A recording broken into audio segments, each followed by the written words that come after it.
Dobrodošli u Motiv Tim i našu učionicu u prirodi.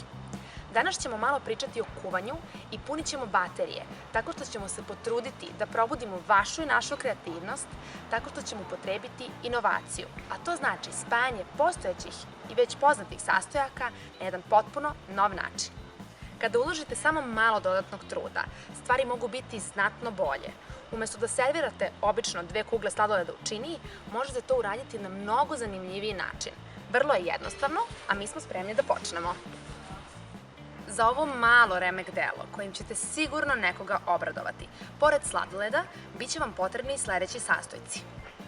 Malo muslija po izboru, možete sa primesama čokolade, neki keks, mi smo ovde uzeli keks sa komadićima jabuke, jagode i kašika meda.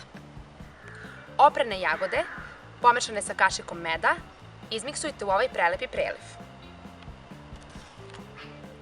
Keks možete da sameljete ili ga možete izdrobiti na ovaj način.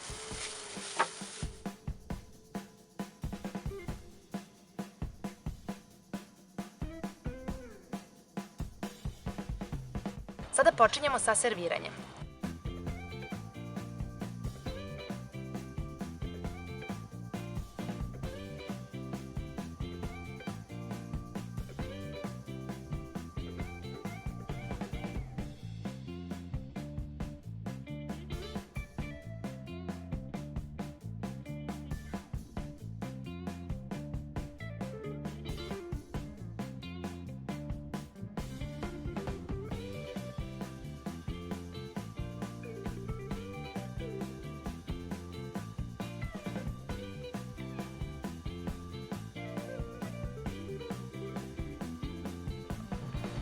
Ukoliko uzmete integralni keks i dodate samo komadiće crne čokolade, ovaj slatki obrok može biti u isto vreme i zdrav, a ja vam garantujem da je i ukusan.